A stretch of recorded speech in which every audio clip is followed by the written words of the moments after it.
Le Proche-Orient qui, dans le courant de ce mois, marquera le 50e anniversaire de la fameuse guerre des 6 jours. Un conflit éclair mené par Israël contre ses voisins égyptiens, jordaniens et syriens. 144 heures de conflit qui s'achèvent sur une victoire militaire pour l'État hébreu et un grignotage territorial. Jérusalem-Est est annexée, tout comme la Cisjordanie. Israël a donc franchi la ligne verte établie en 1949. Aujourd'hui, cette frontière est complètement caduque. C'est pourtant elle qui est au cœur des hypothétiques négociations de paix entre les deux parties. Pour en comprendre les enjeux humains, voyez ce reportage signé Stéphane Amar.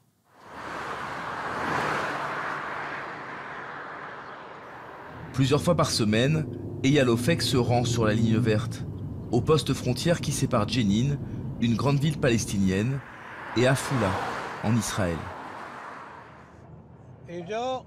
Ido, tu m'entends? Oui, je t'entends. On est sur la route, on arrive. Eyal est bénévole dans une organisation pacifiste israélienne. Il transporte des malades palestiniens vers des hôpitaux israéliens situés à quelques dizaines de kilomètres de là. Bonjour, comment ça va? C'est qui Ahmad? Tu t'appelles comment toi? Salut Abouis. C'est avec toi que j'ai parlé hier?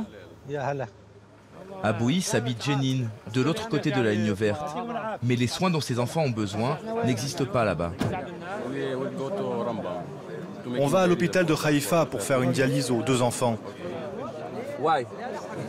Ils ont une insuffisance rénale, ils font des dialyses tous les jours. Pour passer la ligne verte, les Palestiniens doivent obtenir un permis et ils n'ont pas le droit d'utiliser leur propre voiture. Vous êtes combien? Ok, très bien. Une voiture pour Megiddo et une pour là-bas. Lui, il voyage avec 5 malades, direction l'hôpital Rambam de Haïfa. Aujourd'hui, il y a du monde, alors on a pris 2 voitures. Eux, ils montent avec moi. Ils sont passés grâce à un permis.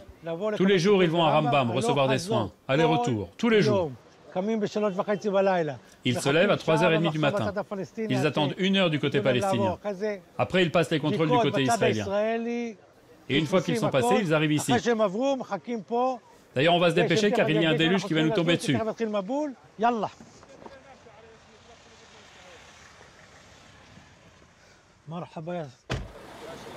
Ce matin-là, il n'y a pas que des malades à la frontière.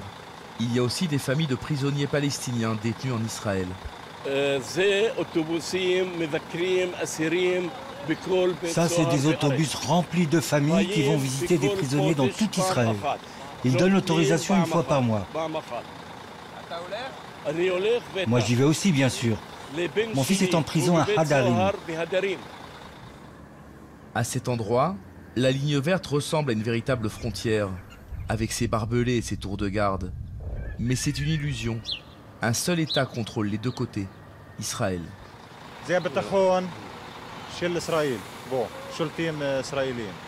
C'est Israël qui s'occupe de la sécurité. À l'intérieur, il y a la zone A où l'autorité palestinienne peut intervenir, et puis la zone B et C qui appartient à Israël. Ce n'est pas du tout la même chose. Israël, c'est un État. L'autorité palestinienne, c'est... comment dire, c'est pas un État, quoi.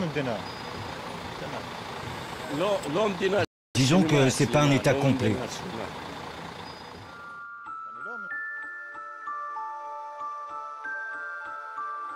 Pourtant, jusqu'en 1967, la ligne verte séparait bien de vrais États.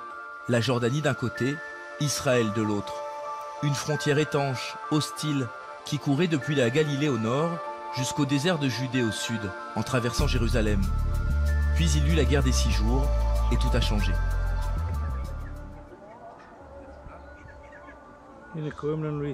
Vous entendez?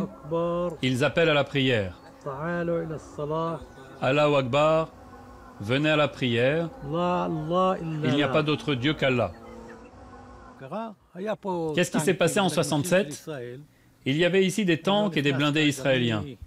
Je ne cherche pas maintenant à savoir qui a commencé, qui est responsable. Ce n'est pas le sujet. Le fait est qu'ils sont rentrés. Ils ont conquis Zbouba, Ils ont conquis Jenin.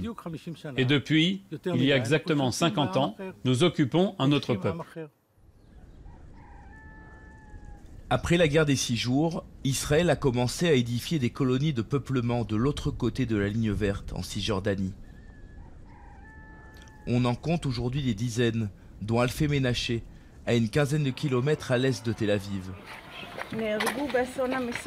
Sarah Michaelis s'y est installée en 1984. En face de nous, on voit Tel Aviv, Ramat Gan, Herzliya et Netanya aussi, très nettement. Et jusqu'à Ain Toute dans le nord. C'est là qu'on voit que notre État est vraiment petit en fait.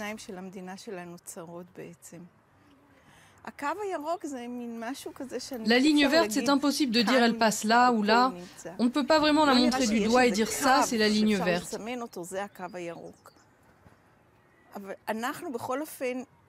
Ici, en tout cas, nous nous trouvons à l'extérieur de la ligne verte, mais dans la barrière de sécurité. Ariel Sharon a inclus Alfé Ménaché à l'intérieur de cette barrière et selon toutes les opinions, Alfé Ménaché fait partie intégrante de l'État d'Israël.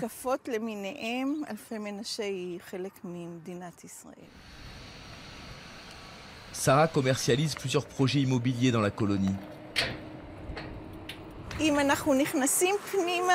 Vous voyez, tous les appartements ont une terrasse avec une vue magnifique. La région de Tel Aviv est confrontée à une poussée démographique spectaculaire. Les prix de l'immobilier flambent, poussant les jeunes couples à franchir la ligne verte. Enchantée, Sarah. On va monter au 2e étage et on va voir un 4 pièces standard. Ici, c'est la cuisine, là, la salle de bain. Ce couple vit actuellement à Netanya, une grande ville de la côte, à 20 minutes de voiture. Entre Netanya et ici, les prix ne sont pas du tout les mêmes. Pour le prix d'un appartement comme celui-ci, là-bas, il pourrait s'acheter un logement ancien et tout petit. Pourtant, le mari hésite, car même invisible, la ligne verte reste une frontière symbolique. Quand vous êtes venu ici, vous avez eu l'impression de franchir la ligne verte? Le fait de traverser tous ces villages arabes, de voir des ânes, cette ambiance avant d'arriver à la maison, ça me pompe mon énergie. Moi, je n'ai pas peur. Si quelque chose doit arriver, ça peut arriver n'importe où. À Alfé Ménaché ou à Netanya. C'est mon avis. Elle veut habiter à côté de sa sœur, c'est ça l'histoire. Pour le père de la jeune femme, la question de la ligne verte ne se pose même pas. Je ne sais pas si un jour quelque chose changera. Cela restera toujours comme ça. Et j'ai même l'impression que cette implantation ne cessera de grandir. Elle va se développer. Les Arabes, ils veulent tout. Aussi Israël. C'est ça qu'ils veulent. Pas seulement la ligne verte. Donnez-leur la ligne verte et ensuite ils demanderont aussi notre État. Cela n'a pas de fin.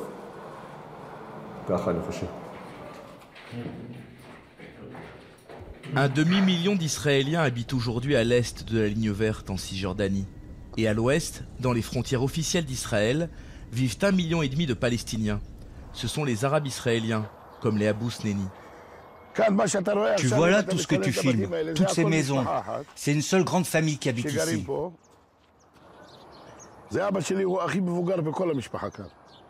Ça, c'est mon père. C'est le plus vieux de toute la famille. C'est l'aîné des frères, c'est le patriarche. Avant 1948, il n'y avait pas d'État d'Israël. Il n'y avait pas de frontière du tout. Viens, on monte sur le toit. Tu pourras voir toute la région. La ligne verte a séparé les Abou Sneni de leurs cousins de Kalkilia, une ville palestinienne située à moins d'1 kilomètre de là, de l'autre côté de la grande autoroute qui traverse Israël du nord au sud. Depuis qu'ils ont construit le mur, il y a un poste frontière. Il est là-bas en haut, près d'Alfé Ménaché, derrière cette montagne en face.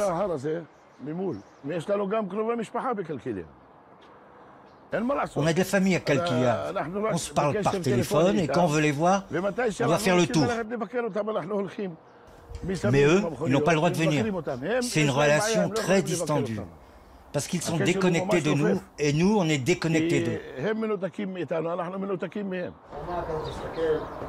Les Abou Sneni considèrent qu'ils se sont retrouvés du bon côté de la ligne verte. L'entreprise familiale de travaux publics a profité pleinement de la prospérité israélienne et ils sont citoyens de l'État juif, contrairement aux Palestiniens. Les Palestiniens ne peuvent pas faire 10% de ce que je peux faire. Ils sont limités. Pour faire quoi que ce soit, ils doivent aller demander une permission. Pour n'importe quoi. Moi, je suis libre. J'ai une entreprise, je peux aller travailler où j'ai envie, où ça me plaît, j'ai aucune limite.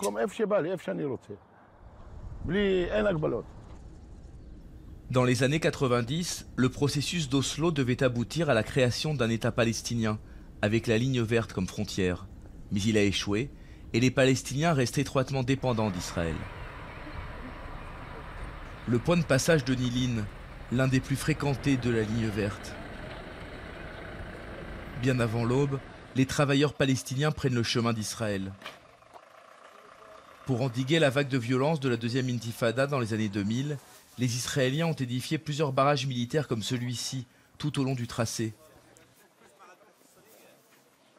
Ils font partie du quotidien de dizaines de milliers de Palestiniens.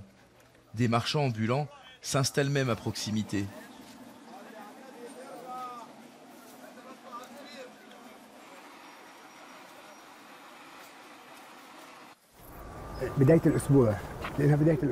Aujourd'hui, c'est le début de la semaine. C'est pour ça qu'il y a du monde. Et il y a beaucoup de vérifications. Il y a même des gens qui tombent sur place pour être les premiers. Patiemment, les travailleurs se dirigent vers le contrôle de sécurité. Une routine épuisante, mais nécessaire. On ne peut pas travailler dans l'autorité palestinienne. Il n'y a pas de boulot. Ce n'est pas une question d'argent. Je gagne 200 shekels par jour, mais si je trouvais un travail à 100 shekels à Ramallah, j'irais travailler là-bas. C'est mieux pour moi.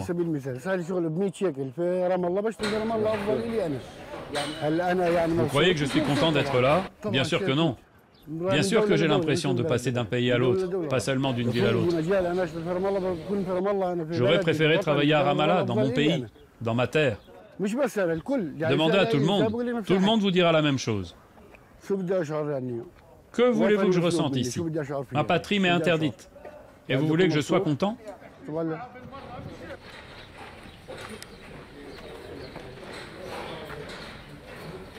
Comme à Jenin, le barrage se franchit seulement à pied.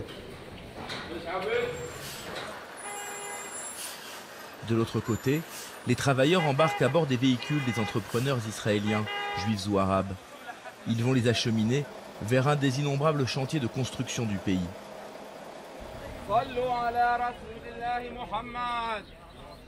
Contrairement à eux, Abou Ziad refuse de passer la ligne verte pour gagner sa vie. Ce n'est pas une frontière. Pour nous, le peuple palestinien, toute la Palestine est notre terre. Le pays de 1948 est ce qui a été conquis en 1967. Tout ça, c'est notre terre. Il n'y a pas de frontière. Une frontière, ça sépare deux pays. Nous sommes sur la terre de Palestine. Il y a une seule terre et c'est la Palestine. Ça, là-bas, c'est un barrage. Je ne dis pas une frontière, je dis bien barrage. Et ce barrage, il est là pour humilier le peuple palestinien. Ce refus de distinguer entre les deux côtés de la ligne verte explique en partie l'échec des différents processus de paix. Pour de nombreux Palestiniens, partager, c'est trahir. Ce n'est pas mon opinion personnelle, c'est l'opinion du peuple palestinien en général. Quand ils s'assoient pour trouver un accord, ils gagnent de l'argent avec ces négociations, au point qu'ils disent eux-mêmes « ce sera des négociations sur le long terme ». En fait, cela ne se termine jamais.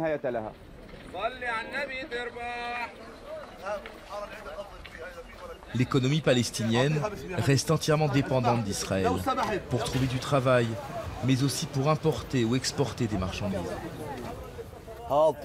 Ce jus d'orange est israélien, ce soda aussi, et le reste ce sont des produits arabes. On n'a pas d'autre choix, on est obligé d'acheter des produits venant d'Israël. Tout ce qui rentre dans une maison palestinienne, ça vient d'Israël. Ils prélèvent les droits et nous disent voilà, c'est à vous.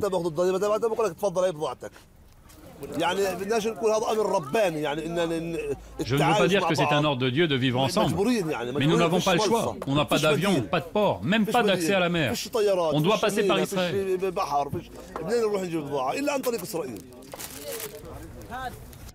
Comment tracer une frontière alors que les deux populations s'enchevêtrent sur un espace minuscule? Des Juifs en Cisjordanie, Des Arabes en Israël, des économies imbriquées. La ligne verte traverse un territoire complexe et elle s'invite au beau milieu d'une ville, Jérusalem. Jusqu'en 1967, la ligne verte sectionnait la cité en deux. Israël contrôlait la partie ouest, la Jordanie la partie est. La frontière passait au milieu de cette rue, dans le quartier d'Abou Tor, juste devant la maison de Himidjazi. Ici, ce n'était pas du tout comme maintenant, c'était une zone interdite. L'armée des Juifs était là. C'est eux qui ont tiré sur ton grand-père pendant que je cueillais des raisins. Tout ça, c'était fermé, tu comprends? Personne n'habitait là, il y avait juste notre maison.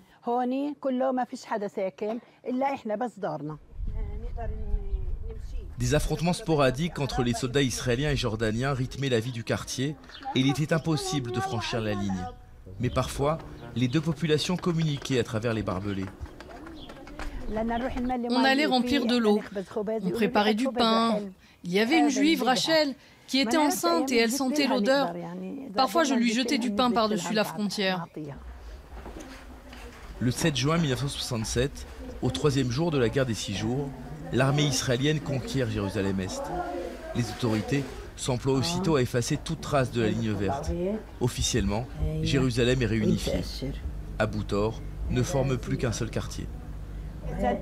C'était en 1967. L'armée israélienne est entrée dans le quartier et elle a arrêté les hommes. Tiens, voilà la photo, j'ai gardé le journal. C'est vrai qu'au début, c'était difficile, mais après, c'était la libération. Personne n'avait peur de l'autre. Même de l'armée, on n'avait pas peur. Tout était normal. La ligne verte passe au beau milieu d'Abou Tor, car elle était seulement une ligne de cessez-le-feu, dessinée au crayon vert sur une carte d'état-major à l'issue de la guerre israélo-arabe de 1948. Shmuel Bober connaît bien l'histoire du quartier. Il est guide touristique à Jérusalem. Une frontière n'importe où dans le monde, c'est quelque chose de logique, qui prend en considération ou la topographie du terrain, ou les populations. Une frontière ne peut pas être en plein milieu d'une cour, en plein milieu d'un quartier, c'est pas possible. Pourquoi on ne peut pas prendre en base de frontière la ligne verte? Parce que cette ligne verte n'a jamais été une frontière, c'était uniquement là où les soldats se sont arrêtés un jour J. Ça peut être n'importe où. Il faut savoir prendre l'exemple d'Abou Tor. Aujourd'hui, dans ce quartier-là, il y a des juifs et des arabes qui vivent ensemble dans le même quartier. Alors tu la ferais où la frontière? Je veux dire aux arabes qui habitent en haut du quartier là-bas, descendez en bas du quartier. Aux juifs qui habitent en haut du quartier, remontez en haut du quartier et on va mettre une frontière, un mur entre les maisons. Logique? Est-ce que tu penses qu'une frontière comme ça, c'est viable? Bien sûr que non, c'est impossible. Depuis un demi-siècle, juifs et arabes cohabitent paisiblement à Abou Tor, l'un des seuls quartiers mixtes de Jérusalem. Mais les populations ne se mélangent guère. Sur le terrain de football, les petits-enfants d'Himidjazi jouent surtout entre arabes. Ils ont monté une équipe entre arabes et juifs pour qu'on se mélange. Et on joue tous ensemble avec des maillots spéciaux de la même couleur. Et à chaque fois, on s'entraîne et on va jouer à Katamon et même en Turquie.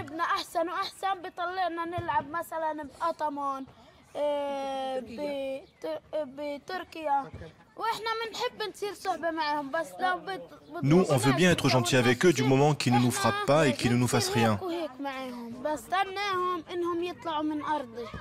J'attends qu'ils nous laissent notre terre et qu'ils sortent de notre terre. C'est notre terre ici, c'était notre terre. Je ne dis pas que je ne veux pas jouer avec eux. On aime bien jouer avec eux, mais ils ont pris nos maisons et ça nous fait mal.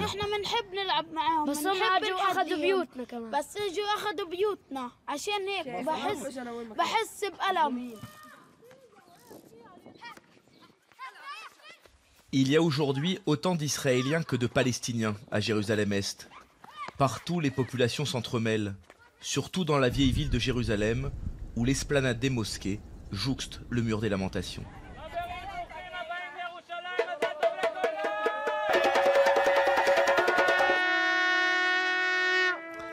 Chaque lundi et chaque jeudi, Rohi accompagne vers le mur des lamentations des familles venues de tout le pays.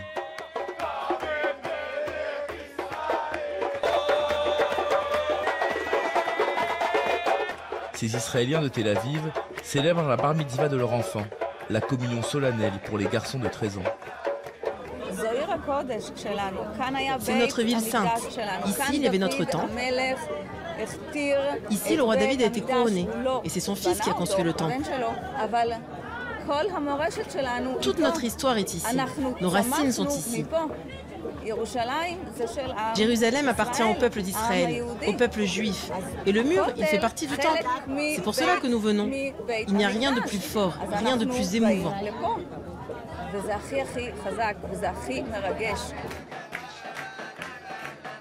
Cet attachement à la vieille ville réunit laïcs et religieux. Il transcende des clivages politiques et concerne aussi la diaspora. Car durant 19 ans, entre 1948 et 1967, les Juifs ont été séparés de leur lieu saint par la ligne verte. Jusqu'en 1967, les Juifs ne pouvaient pas accéder au mur des lamentations. Les seuls qui y arrivaient devaient le faire par des chemins détournés et dangereux. Et grâce à Dieu, après 1967, cette route a été ouverte. Ils ont agrandi l'esplanade du mur et ils ont permis à tout le peuple d'Israël de venir légalement et en masse. Et cela nous rend très heureux. C'est une chose à laquelle mon grand-père n'aurait même pas osé rêver. Si, il en rêvait, mais il n'aurait jamais cru que ça pouvait se réaliser. Et cette chance que nous avons de vivre ici, c'est quelque chose qu'il faut apprécier et surtout défendre.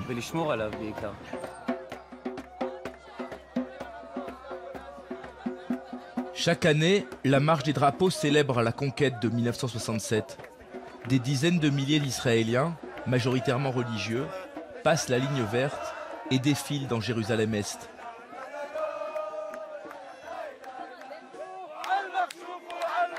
Sous les yeux des Palestiniens, furieux, mais tenus à l'écart par l'armée et la police israélienne.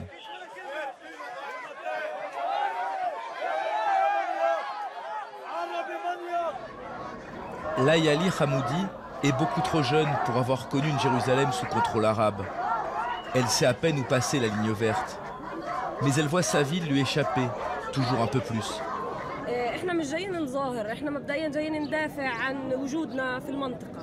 Nous ne sommes pas là pour manifester. Nous sommes là pour défendre notre présence à Jérusalem. Eux, ils appellent cela la Jérusalem réunifiée. Mais Jérusalem, c'est une ville arabe. Jérusalem est palestinienne et ils essaient de la judaïser dans tous ses aspects. Aujourd'hui, ils nous empêchent même de rentrer à l'intérieur. Si nous habitons dans le Wadi, on ne peut pas rentrer à la maison. هم مبدئيا بيحاولوا دائما من اساليب دينيه هلا هي مساله هي حركه صهيونيه بامتياز. Ils se servent de la religion pour affirmer leur légitimité ici. Ils appartiennent à un mouvement sioniste. Ils pensent que c'est leur religion qui leur donne le droit de conquérir Jérusalem. C'est pour cela qu'ils nous empêchent de passer. Petit à petit, ils renforcent leur emprise. Ils s'implantent à Jérusalem. Ils nous imposent leur pouvoir. Et petit à petit, nous perdons notre vie. نترهب منهم وبالاخر يعني البلد بتضيع يعني هي شوي شوي يعني. «